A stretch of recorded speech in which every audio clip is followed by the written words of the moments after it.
Good afternoon. My name is Tanya McKeever. I work with SP Angel Corporate Finance. I am the special sits analyst covering tech capital, listed on the AIM market of the LSC. Today we've got Harrison with us. He's the innovator and CEO of Lucid Limited, one of Tech Capital's key portfolio companies. Good afternoon, Harrison. Could you give me a brief overview on Lucid and tell me how you got started in the business of smart eyewear? The goal of Lucid is to upgrade the world's eyewear by adding useful tech features to prescription-ready, ergonomic eyeglasses. So how it all started, I was working at Tech Capital as a sort of product and marketing developer, and we came across this portfolio of interesting smart eyewear technologies. And once we started doing some research, we realized there was immense potential to release an ergonomic, user-friendly smart glass. And no one had really done that yet. Obviously, there were some products out there, but they all had one issue or another. Either they weren't compatible with prescription lenses, or the utility just wasn't there in terms of the user experience, or the cost was just way too high for most consumers. So we really saw this need in the market for an affordable smart eyewear product that brought useful tech features to a standard optical eyeglass frame. So for the last few years, we've been developing said products, and we're actually coming up on releasing what we think will be our first mass market smart eyewear product, which is the Lucid Light, which I'm actually wearing right now. And you can see it actually looks quite a bit like an ordinary pair of optical glasses. So it is really exciting that we're able to introduce these features for glasses wearers and sunglass wearers, all over the world. So can you just explain a bit how the technology works and how it makes a difference to the wearer? Yeah, sure. It's basically just a wireless Bluetooth headset built into the arms of the frame. So what's really interesting about this new model is that there's really nothing in the front. So we can use standard acetate front plates that you see on normal eyeglasses that have that high gloss finish and have all those different patterns and fun stuff like that. So it really helps with the consumer adoption of the product.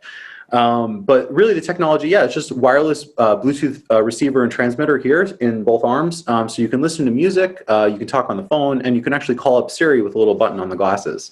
So it adds a lot of convenience to basically eyewear. And we see that for people that if you already wear eyeglasses all day or you already wear sunglasses all day, adding these tech features is a major convenience benefit because you no longer need to carry headphones. So you can answer your phone or respond to messages or just on the go without having to look at your phone at all. Yeah, absolutely. You have, with the switches on the glass, you can answer and reject phone calls as well. And they do have a built-in microphone. It sounds great, just like you're talking directly into the cell phone. So it's just really nice and convenient for all these light sort of phone tasks like calls and the things that we use Siri for, like checking the weather, checking the time. You can now do all that on your glasses. So it just adds this level of convenience to your day, especially if you're already wearing glasses all day. It's sort of a no-brainer to upgrade them. So how's the sound quality compared to headphones, and how does that work? Good, and it's getting better every year, actually. So originally we were working with some bone conduction glasses, and we've kind of moved to just a standard audio. And it sounds quite clear. I would say it's about equivalent to the original iPhone headphones that shipped with the original models. It's not like as clear as over-ear Grotto headphones, but it actually sounds great, and it's plenty good for when you're working out or you're on your commute and you just want to listen to some audio or a podcast or take a phone call. It works great. Perfect. And so I use reading glasses. Can I get prescriptions on them, or is it just sunglasses? We actually have a strategic alliance with a full lens lab in Boston that cuts all of our prescriptions and custom lenses and ships them directly to our customer. So with this lab, we actually offer about 25, 30 different lens options. You can get a prescription color lens. These are a 40% blue light blocking lens, so they protect your eyes from screens and from fatigue, and they really help, especially since I'm on the computer all day. It really sort of helps you get a good night's rest when you wear the blue light blockers.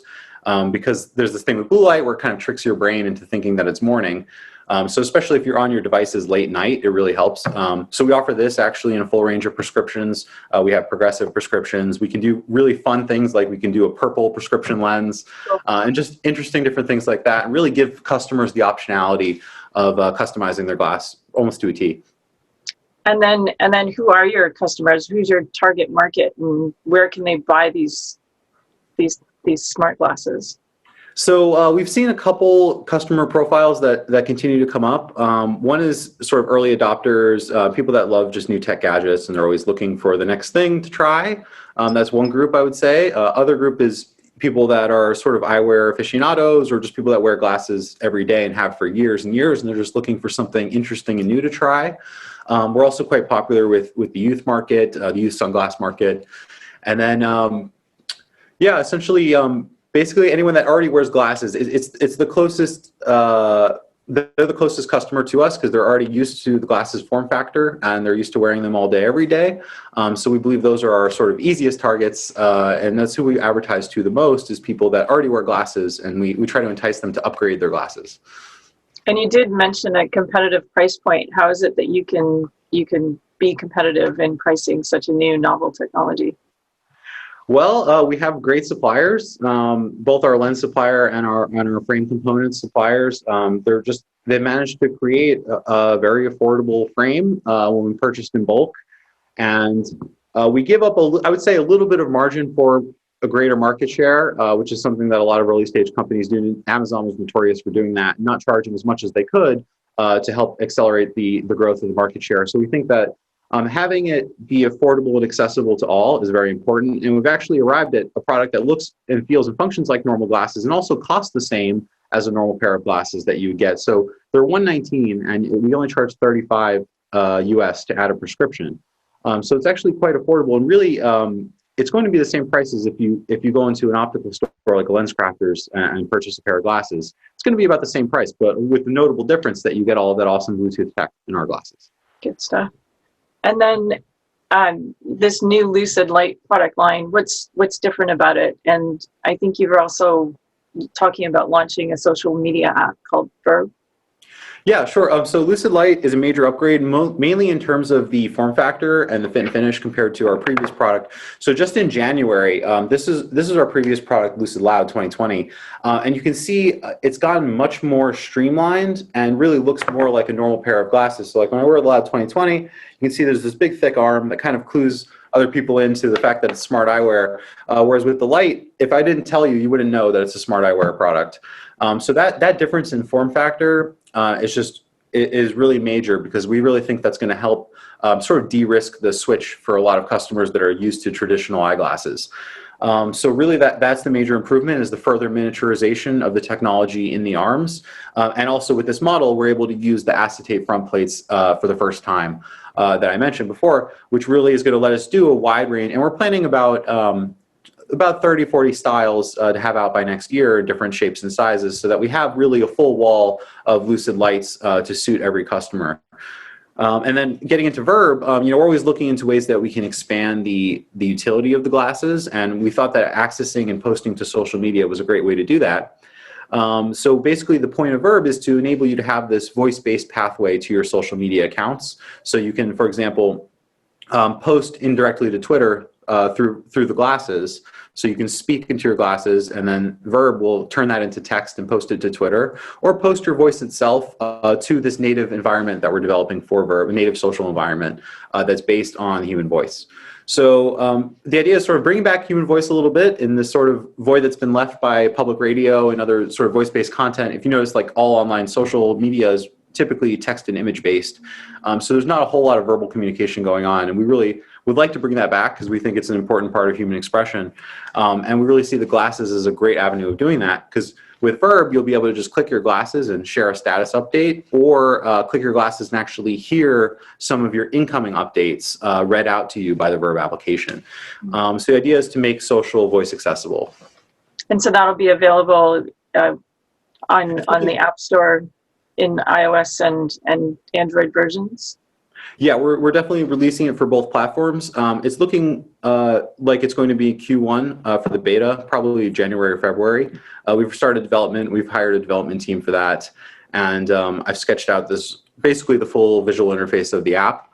And it's really interesting because, like I said, it's all the other social that's out there. It's based on typing. And I think people are getting tired of typing and reading every single piece of communication, especially post-COVID, where we're not really meeting up with people in person. We're not really having that verbal social interaction, which is really so important to having a balanced life. So we think that Verb is is a great opportunity to sort of bring back actual conversations. And we're going to do some fun things like where you can post a public status update and your friends can kind of jump into the conversation and start speaking their mind as a comment. So you'll have actually comments that are voice comments on a post. So people actually kind of bantering back and forth. So we really like that idea of bringing back voice into social interaction, and we think the glasses are a great medium for that, and really a way that people can just help reduce their screen time a little bit more with the glasses by being able to just click them and hear your new post or share a post instead of pulling out the phone and checking all your different social apps and that whole thing. And then what about your competitors? I think Bose makes a line of smart glasses as well. So yeah, so Bose actually followed us into this space last year, and they produced a product, and I actually have their original model here. You can see it also kind of suffers from the thick arm problem that our last product had. Now, Bose is a great company. They're absolute leaders in the audio space, and it is a nice product. But what we've done with the Light is we really, that streamlining of the form factor into a normal optical style is really critical for user adoption that we found. So they have yet to do that. Also, we differ significantly on price. The Bose product starts at $200, and they have one. The new one is $250, whereas I mentioned the Light is $119 USD. So we're quite competitive on the price. And then when you talk about prescription fulfillment, we actually have our sort of direct lab that we fulfill the prescriptions for $35. They use the third party to fill their prescriptions, and they start at $125. So when you're talking about the prescription price, the prescription fitted frame delivered to your door, we're able to deliver that much, much less expensively than the Bose product. So we think that's really critical. Of course, because it has the larger arms, the Bose does sound slightly better. I'll give them the credit for that. But in terms of style, finish, price, all of those things, we really think we're beating them. Sounds good. And then you recently hired Calvin Peters. I guess he was from Walgreens Boots Alliance, and he's going to be heading up your marketing and e-commerce team. I mean, why did you hire him now, and how's he going to assist with the growth at Lucid? Well, it's a really interesting time for the company. As you know, we have this active crowdfund running. We have the Light product line launching next month. And we have this Verb app in the pipeline. So there's really a lot of growth on the way for the company if we have the right people sort of sharing the message. And Calvin's really a PR expert, and he really helped. There's a division of Walgreens called Duane Reade, which is a chain of drugstores in New York City. And he was really one of the top people in terms of their media presence at the Duane Reade chain. And then once they got acquired by Walgreens, he was moved into the main division. And he's really a PR expert, so we really expect him to help build this pipeline of product reviews, unboxings, comparison reviews, all these different types of press that we really need on Lucid products and on the brand itself to help get it out there. So we really see him helping build that pipeline of press first and foremost, and then also sort of driving direct sales through our e-commerce channels because he knows quite a bit about managing ads and campaigns. So we really think on the PR and then on the return on ad spend fronts, he's really going to help the company quite a lot. And also consolidating the sort of brand image, which has been difficult to pinpoint because it is a unique new product category. And there are several different types of customer profiles. It's not like we can just parlay to a single group. It really is sort of a universal product. So communicating that, but in a sort of fun and hip way that gets people to want to try the product, we really think he's going to help overall the corporate communications and really the brand awareness. And so all your sales are currently online and through various channels like Amazon and others? 90% goes through Lucid.co and Amazon shop and our Amazon FBA shop. So that said, we also have a small handful of B2B resellers. And actually, it's really interesting. I've had a number, now that the Light product has sort of been spoiled and we're getting some press on it, I've had a number of reseller requests of different parties around the world that are interested in bringing Lucid Light into their country and selling it locally. So that's been really exciting to see. We got people like that once in a while before with the previous products, but now I can tell there's going to be a demand for this product just because it is groundbreaking in terms of the form factor compared to what else is out there. That makes sense. And how is we'll be looking to grow this sort of international reseller network and have these sort of distribution points throughout the world. So like we can ship globally now through lucid.co, but it's a little bit costly to import into, especially into the EU and certain other places. South America is very difficult to import product. So we'll be looking to build up that reseller network and have sort of Lucid agents around the world. Perfect. And then how's your crowdfunding going? You mentioned that you're in the middle of one. Well, it's been fantastic, actually. I really love it because it's just such a great tool for driving brand awareness. And just the fact that all these, and we've raised about $250,000 USD so far in the last few months. We're looking to get to about 400 or 500 by the end of the year. So it's going really well on the raised dollar amount standpoint. But we've also attracted over 1,100 people to come and invest into the company. So all of these people sort of become our customers, become our brand advocates and affiliates, and we actually incentivize them with a special investor-only affiliate program to go out and share. So it really is a great driver for just building this network of brand advocates and customers in a way that you wouldn't get from from traditional funding methods. So it's been really exciting in that front, and that we've just been watching our community explode over the last few months. Just all these interesting new people, they want to become resellers, they love the product, they want to buy it. In addition to the fact that they've actually helped us build it by investing in the company. So it's been a really wonderful experience working with Startengine. I definitely see us continuing to crowdfund throughout the future. And there's one other really interesting aspect of it. It's just that it makes the company community owned. Right. And when something's community owned, it's much stronger than when it's just the core team. It's more like a family feel. It's a much more powerful thing when we have all these people around the country and around the world that are not just followers of the brand, but invested in the brand and interested in helping to grow the brand.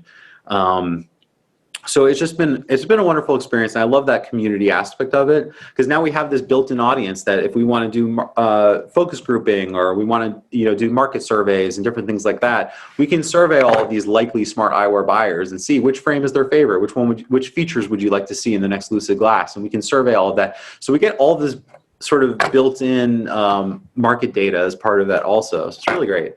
That's very helpful.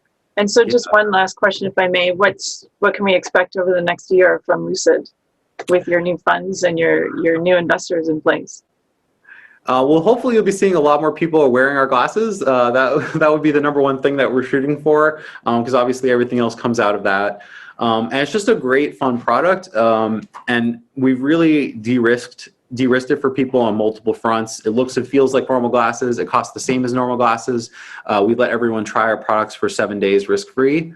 So we really made it easy to become a part of Lucid Fam and really get on board with our products. So I think we're going to see a lot more growth over the next year with more of these sort of community investors coming on board, and also a lot more of just regular customers, just because this new product we have is so exciting. And everyone that I show the new models to, they're blown away. We've gotten some early feedback from about a dozen beta testers. It's been unanimously positive. So it's just really exciting time for the company. And I think that this sort of 1-2 punch of light and then verb is going to really create this new sort of wearable user experience. That's something completely new. It's based on glasses and a vocal social app. And we really have an opportunity to create this new sort of computing environment based on our glasses. So we're really excited for that, and continuing to grow the team and really make Lucid sort of the go-to brand in smart eyewear. And we really think in the next year that could happen. Well, that sounds great. That's all from me for now. Thank you for your time. I wish you well with the new launch. And I can't wait to get my own pair if I can get to Florida soon. Yeah, no, we actually ship to the UK. So, so I'll place my order soon then. All right. Have a wonderful day. Thanks, Harrison. All right. Take care.